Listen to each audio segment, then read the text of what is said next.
High বন্ধুরা, কেমন আছো সবাই? আশা করি প্রত্যেকে ভালো আছো। তো আমিও খুব ভালো আছি। Happy new year 2025। তো প্রত্যেকে জানায় আমার তরফ থেকে ভালোবাসা। ভালো থেকো, সুস্থ থেকো, আর কোনো মানুষকে ঠকিও না, ব্যাস এতটুকু। তো চলো, আজকে আমি সকালটা কিভাবে শুরু করলাম নার্সিংহোমে থেকে, তো সেটাই তোমাদের সাথে শেয়ার করব। তো আমি সকালবেলা উঠে যে ফ্রেশ হয়ে গেছি, তো দেখতেই পাচ্ছ। তো চলো, আমি এবার পুজো দিয়ে দেবো। তো আমি পুজো দিয়ে দিয়েছি। তো কেমন লাগছে জানিও। যে তারকনাথ, আজকে ভেবেছিলাম তারকেশ্বরে যখন আছি তো যাব তারকেশ্বরে বাবার মন্দিরে, কিন্তু সেটা আর হয়ে উঠলো না। নাইট ডিউটি আছে, তবু আর হয়ে উঠলো না, কি আর করা যাবে। তো এখানেই পুজো দিয়ে দিয়েছি। তো চলো, এরপর আজ সারাদিন কি খাই কি করি সেটাই তোমাদের সঙ্গে শেয়ার করব। তো বন্ধুরা, তো চন্দন গিয়েছিল বাবার মন্দিরে, তো ওখান থেকে ও বাবার মন্দিরে পুজো দিয়ে এসে আমাদের জন্য চাঞ্জল আর প্রসাদ নিয়ে এসেছে। তো খুবই ভালো লাগলো যে বাবার মন্দিরে যেতে না পারলেও অন্তত চাঞ্জল আর প্রসাদটা খেতে পারবো। তো চলো, এটা আমি একটু খেয়ে নিই, তারপর পুরো নার্সিংহোমের পুরো স্টাফকে এটা আমি যেহেতু গোটা গোটা দেওয়াটা সম্ভব না, তাও এরমভাবে ভেঙে নিয়েছি।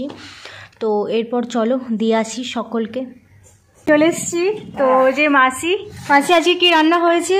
আজ আমাদের মাংস হবে, চাটনি হবে, পাঁপড় ভাজা হবে। বাহ, আজ ফিস্ট আমাদের নার্সিংহোমে 1 জানুয়ারি। এই যে একজন মাসি। তো চলো, এই যে আমাদের রান্না হয়েছে। তো যখন খেতে আসবো তখন তোমাদের দেখাবো। তো আজ আমার অনেক দেরি হয়ে গেল মুড়ি খেতে। তো চলো, ভাতও হয়েছে, হ্যাঁ, চাটনিটা খুলে দেখাও। চাটনি, পেশেন্টের ঝোল, পেশেন্টদেরও রান্না হয়েছে আমাদের এখানে। বাসে এটাতে কি আছে? মুড়ির তরকারি। মুড়ির তরকারি, মুড়ির তরকারি। ঠিক আছে, ভাত, এইটা ভাত। এই যে এটা আমার অল স্টাফের ভাত। তো চলো, পেশেন্টের ভাত। এইটা হচ্ছে নরম ভাত পেশেন্টদের জন্য। তো ঠিক আছে, চলো এখন আমি ভাত নিয়ে নিয়েছি। মাংস হয়েছে, চাটনি হয়েছে, আর পাঁপড় আর ভাত। তো চলো খাওয়া যাক। এটা হচ্ছে আমাদের 1 জানুয়ারির পিকনিক।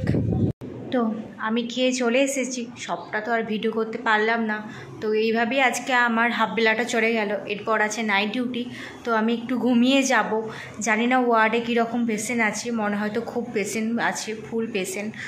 তো এইভাবে আমার আজকে দিনটা কেটে গেল, নার্সিংহোমের মধ্যে থাকা, খাওয়া, সমস্ত কিছুই। কোথাও ঘুরতেও যেতে পারলাম না। আমার এই বছরের প্রথম দিনটা এইভাবেই কেটে গেল একবেলা। এবার জানি না রাতে কিভাবে কাটবে। তো চলো, বাই বাই। তো তোমাদের কেমন কাটিয়েছে অবশ্যই কমেন্টে জানিও।